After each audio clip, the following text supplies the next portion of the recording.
Have you ever wondered what lies behind that little bottle of perfume you use every day? It's not just a fragrance. It's a story of patience, precision, and true olfactory alchemy. Today, we're going to take you to a place where the magic of luxury is born drop by drop. Behind every perfume lies a complex, meticulous, and surprising process that begins long before that liquid touches your skin. From the fields filled with aromatic flowers in the south of France to the laboratories where the essences are assembled like works of art, we will reveal each step of this creation. Why do some perfumes cost hundreds, even thousands of euros? What secret ingredients do they contain? And how can a single drop awaken so many emotions, memories, and deep sensations? Today, we open the doors to a luxury perfume factory, an immersive experience where tradition, science, and art come together in each bottle. And perhaps after seeing this, you will never look at your perfume the same way again. Prepare to discover the precision behind every aroma, the story contained in every drop,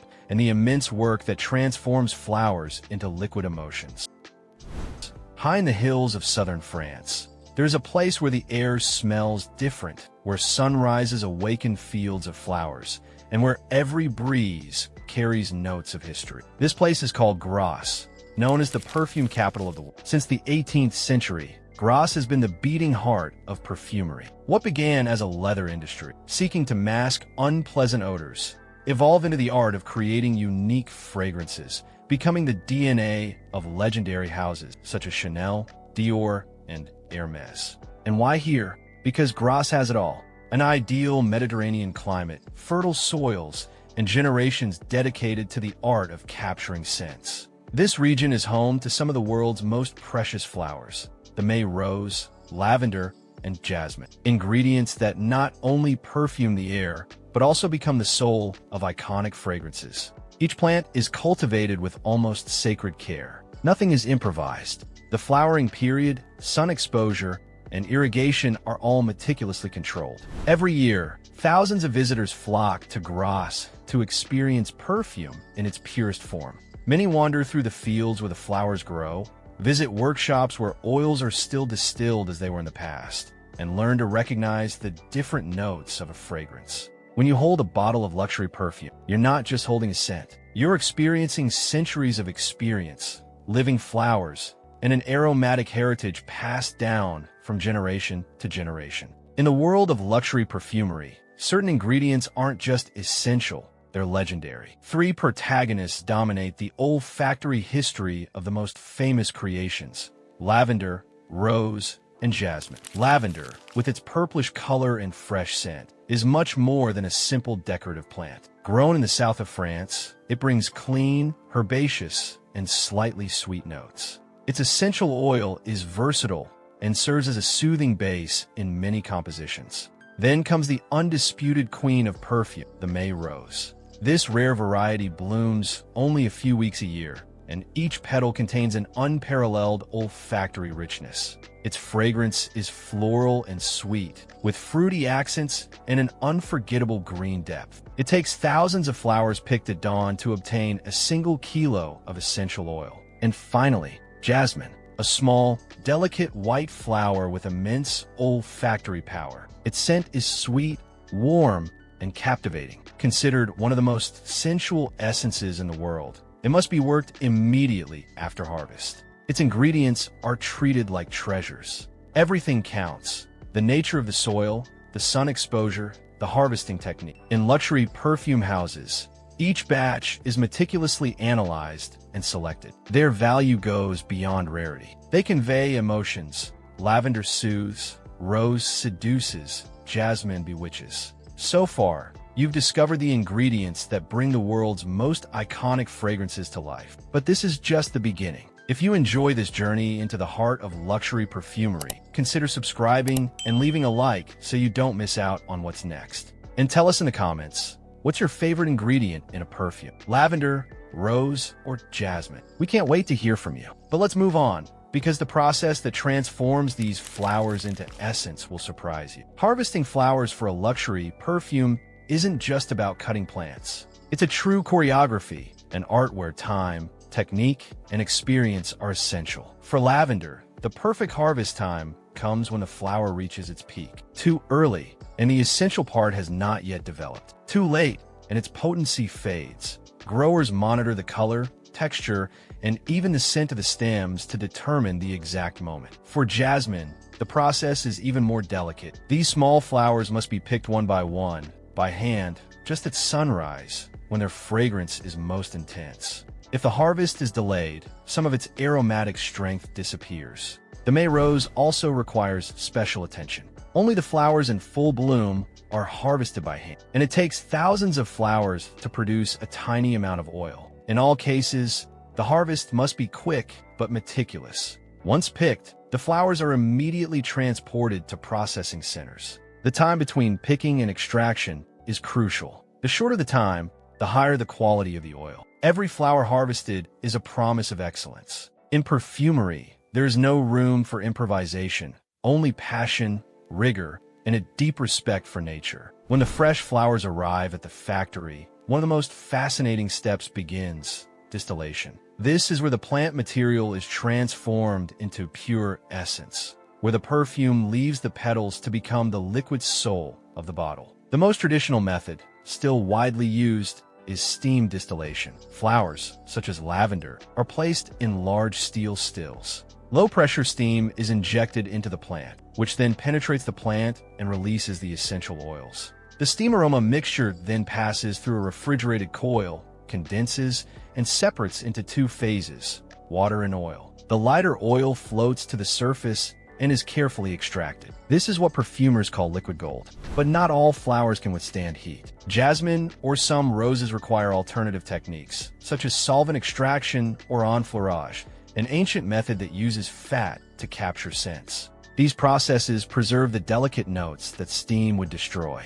Distillation times vary. Some last only 30 minutes, others several hours. The temperature, pressure, and time are all precisely controlled by experts. In some luxury houses, distillation is carried out in small batches to preserve the integrity of each flower and ensure complete traceability. Here, every step is overseen by experienced technicians and noses, as the slightest error could compromise an entire batch. Distillation isn't just chemistry, it's true alchemy, a process. Without it, perfume as we know it wouldn't exist. Once the essential oils have been extracted and stabilized, one of the most creative steps begins: the composition of the perfume. At the center of this process is the master perfumer, also known as the nose. These artists possess an extraordinary sense of smell and a prodigious olfactory memory. They know how to recognize and balance hundreds of essences as if composing an invisible symphony. Their training takes years, sometimes decades.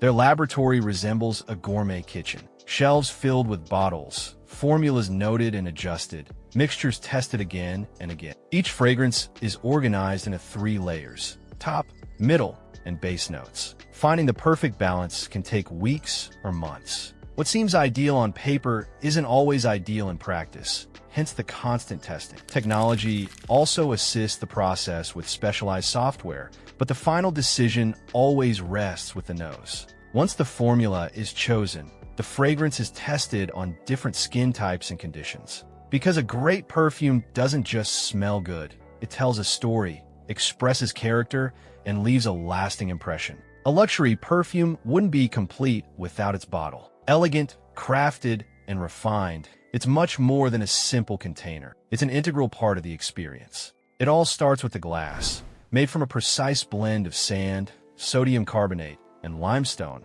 melted at 1,500 degrees Celsius. The molten liquid is cut into identical droplets, blown with compressed air to take their shape. Each mold corresponds to a bottle model, from the most simple to the most ornate. Precision is essential. The slightest imperfection can ruin the whole. Each piece is inspected before undergoing thermal polishing, which gives the glass its smooth, brilliant shine. Then comes the slow cooling process, preventing cracks. But design isn't just about aesthetics. It must protect the fragrance, allow for a fine, pleasant spray, and fit comfortably in the hand. Even the color of the glass is designed to reflect the fragrance's personality. Even before we smell it, the bottle speaks to us. When the fragrance has reached maturity and the bottle is ready, comes the bottling stage. Each bottle is first cleaned to perfection to remove all particles.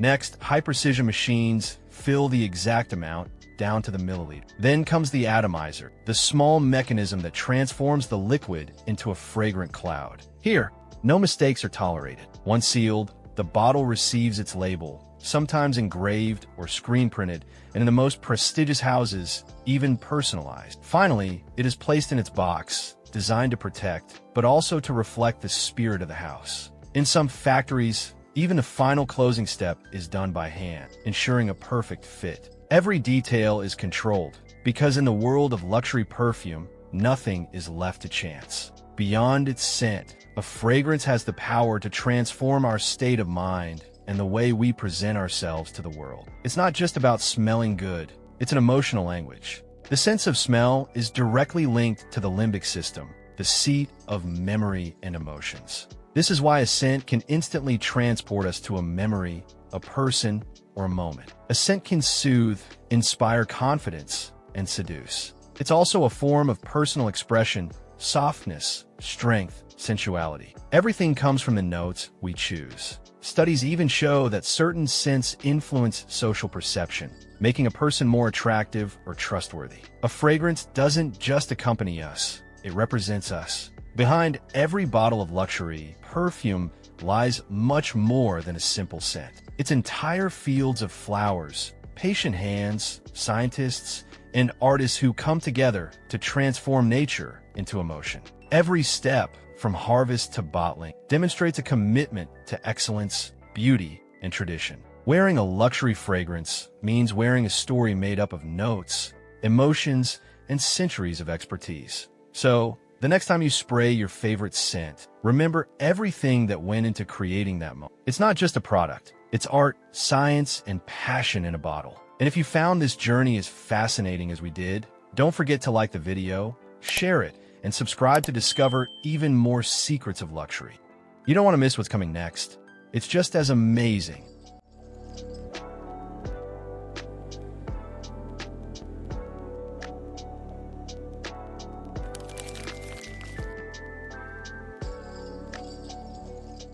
A pile of waste is a sight that's all too common. Every year, humanity produces over 2 billion tons of waste, and nearly 20% of that volume is glass. The craziest part? A single glass bottle can sit in a landfill for over 1 million years without breaking down. But here's the good news. Glass is the only material that can be recycled forever without losing its quality. So how does that actually work? How do messy, broken shards get reborn into clean, shiny bottles? To find out, let's step inside one of the world's largest glass recycling factories, where hundreds of tons of glass are brought back to life every single day, and uncover the secrets behind the incredible journey of the most sustainable material on Earth. To recycle glass, the first requirement is a steady supply of used bottles. Often, empty beer or soda bottles are tossed together with regular household trash, which makes sorting for recycling costly and complicated. However, in many European countries, a system has been designed to handle this problem right at the source. Glass bottle return machines are installed across city streets. Consumers simply place an empty bottle into the machine, which scans and sorts it, and in return, they get a small refund, usually around 10 to 20 cents per bottle. That means a freshly finished beer bottle, instead of ending up as waste, instantly turns into a valuable asset with cash value. This approach motivates people to collect bottles on their own, while also providing factories with a stream of glass that's already pre-sorted, clean, and far more consistent. Europe seems to have it all figured out, but what about the rest of the world? Drop a comment and let us know what you think. When the reverse vending machines are full, collection companies send out specialized trucks to pick up the bottles. Large plastic bins, each holding thousands of empty glass bottles, are loaded onto the trucks with forklifts. A single full-size truck can carry between 20,000 and 30,000 bottles in one trip, equal to about 10 to 12 tons of material. The trucks then quickly make their way from supermarkets and collection points to the recycling plant, each one carrying tens of thousands of empties, packed tightly in bins. When they arrive, the drivers back up to a massive storage bay and release their load, sending a cascade of bottles tumbling down. In just minutes, the ground fills with colorful mountains of glass that sparkle under the light. Greens, browns, and clears stacked together. These piles aren't just waste. they're the starting point of the entire recycling chain. It's a steady supply of raw material waiting to be cleaned and crushed. To kick off the recycling process, massive loaders drive up to the towering piles of waste glass. They scoop up huge loads with their buckets and carry them across the yard. With a thunderous crash, the glass is finally dumped into the plant's feed hopper, sending a cascade of shards down the steel chute. Instantly, the steel conveyor starts moving, carrying the stream of glass mixed with dirt and sand deep into the facility.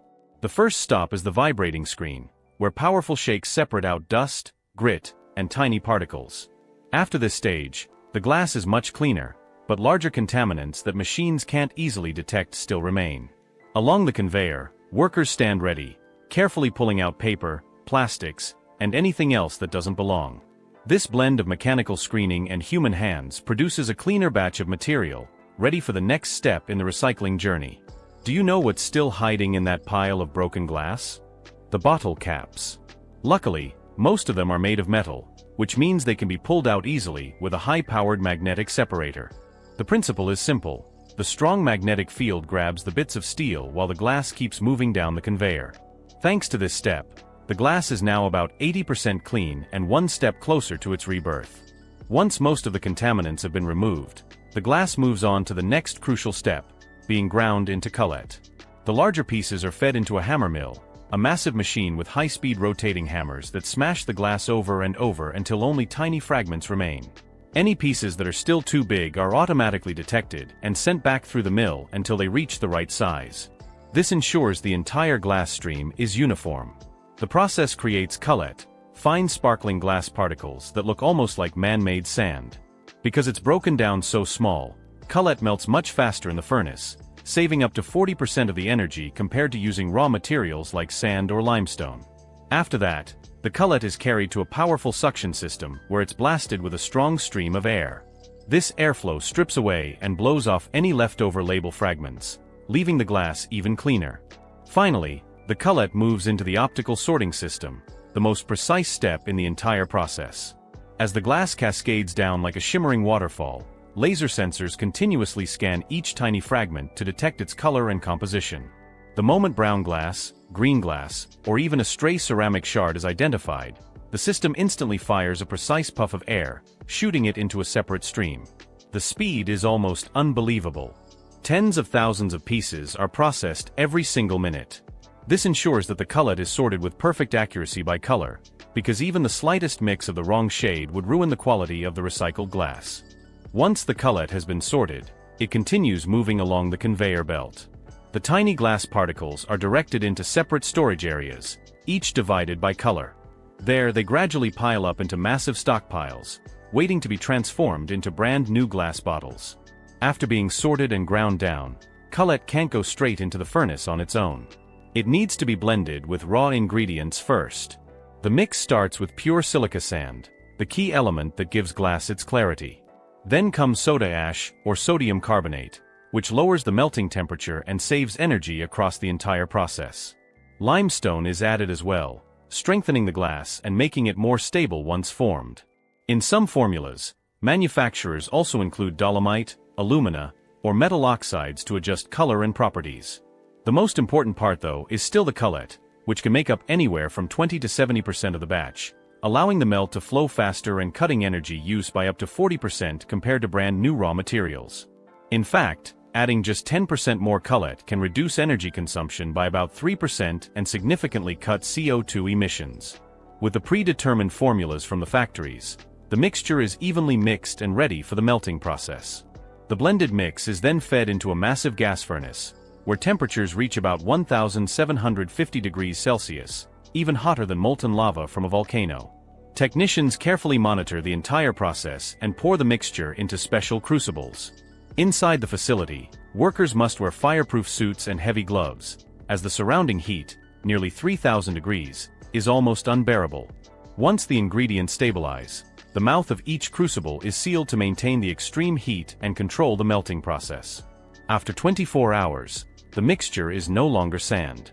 It begins to flow thick like lava. The brilliant glow at the bottom of the furnace is liquid glass, a dense shining mass that has reached the perfect temperature and viscosity. For the next 5 hours, the glass remains in its molten state, allowing any remaining gases to escape and ensuring the highest purity in the final material. To shape glass, a mold is required, which makes mold creation the next step in the process. Engineers use advanced CAD software to design the mold with high precision, carefully controlling every line, dimension, and thickness to meet technical standards. From this digital design, molds are manufactured from cast iron or alloy steel, capable of withstanding temperatures of up to about 1,400 degrees. These molds are then prepared to receive the molten glass and form it from the inside. Once the molds are fully completed, they are carefully installed into the double-blow production line, one of the most widely used and reliable methods for shaping hollow glass products, such as soft drink bottles, food jars, and pharmaceutical containers. The forming process begins by dropping molten glass, known as gobs, into the initial blank mold. These gobs are cut from a continuous stream of liquid glass, reaching temperatures of around 1011 degrees Celsius, and have the perfect viscosity for smooth and consistent shaping. Inside the preliminary mold, a jet of compressed air is blown in from above, pushing the hot glass outward against the mold walls. This forms the initial shape, known as a parison, a hollow bubble-like structure with a narrow neck. Still glowing with intense heat, the glass is gently transferred to the final mold, which sits just a few inches away on the same production line. Here, a second burst of compressed air is shot directly into the center of the parison, stretching the softened glass outward until it presses tightly against every contour and detail of the mold's inner cavity. In just a matter of seconds, the full shape of the bottle takes form. It may look quick and effortless from the outside, but behind the scenes, every valve and sensor in the system is timed with incredible accuracy, synchronized down to 1,000th of a second. This extreme level of control is what makes it possible to manufacture hundreds of thousands of bottles per day, each one nearly identical and flawless, as if they all came from a single perfect mold. Just released from the oven, the glass bottles radiate a deep red heat, their surfaces shimmering in the dark, as if they were glowing metal rods. Robotic arms then move in with seamless, programmed precision, gliding effortlessly into place. Each bottle is lifted with care and set down onto the conveyor belt. The whole scene unfolds in calm silence, perfectly synchronized without a hint of haste. The conveyor belt slowly guides the newly formed bottles, their bases still glowing with heat, toward the cooling area. They travel through a long yellow tunnel, where the temperature lowers little by little, giving the glass time to settle safely without breaking. This careful cooling stage takes its time. It may last several minutes, and sometimes even stretch to tens of minutes before it's done. As the process moves forward, the cooled glass bottles reach the inspection stage. Here, an array of optical sensors and high-speed cameras examines each one in real time. Every detail is checked, and the moment a defect appears, whether it's a crack, bubble, scratch, or even a tiny warp, the system immediately flags it and pulls the bottle off the line. The next stage focuses on a close examination of the bottle's mouth. Each bottle is rotated with precision by an automated system, while optical sensors and mechanical probes team up to detect flaws, whether it's a chipped edge, a fine crack, or the smallest deviation in dimension. Only bottles that pass this strict check are allowed to move forward. After clearing all inspections, the glass bottles are carried to the palletizing section, where robotic systems take charge. Designed for accuracy and uniformity, these machines organize thousands of bottles with ease. A clamp mechanism with suction cups lowers, grips a full row, and sets it carefully onto the pallet layer. To protect against impact during handling and shipping, a sheet is placed between each layer. When the stack is finished, an automated wrapper secures the pallet in film and tags it with a code that corresponds to its production batch. Finally, the glass pallets are moved into storage, neatly stacked and ready for shipment. From there, they'll travel across the globe, soon to become sparkling bottles, filled to the brim and ready to serve in every corner of daily life.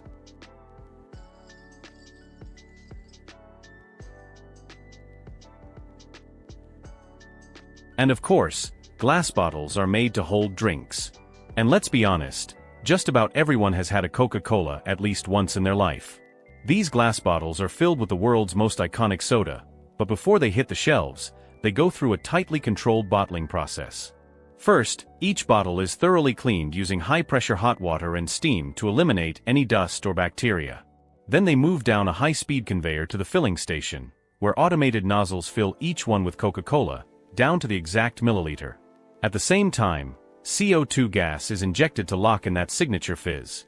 Right after filling, the bottles head straight to the capping station, where crown caps are pressed on with precision machines. Each cap undergoes a detailed inspection for tightness, using high-precision sensors integrated into the capping line. This ensures that every bottle is perfectly sealed, preventing even the smallest leaks before the product is packed and shipped out. Then, each bottle passes through a high-speed camera system that checks for cracks, overfilling, or misapplied labels. The Coca-Cola bottles continue gliding smoothly along the conveyor belt, lined up in perfect formation like a programmed assembly, moving through each stage of the line with a steady, precise rhythm. As they reach the water spray station, a high-pressure jet of cold water is aimed directly at the neck of each bottle. Finally, the perfectly sealed Coca-Cola bottles are packed into cartons, loaded onto pallets, and moved into cold storage, ready to be shipped to millions of stores worldwide, from small roadside shops to luxury hotels. And just like that, the glass's journey of rebirth comes to an end, rising from broken shards to become something shiny, pure, and full of value once again. Recycling glass into brand new bottles isn't just a win for the environment, it's a reminder of the magic behind modern technology. We hope this video inspires you to make glass recycling a habit in your own life. Drop a comment below and let us know what you think, and don't forget to like, share, and subscribe to keep exploring more fascinating industrial journeys with us.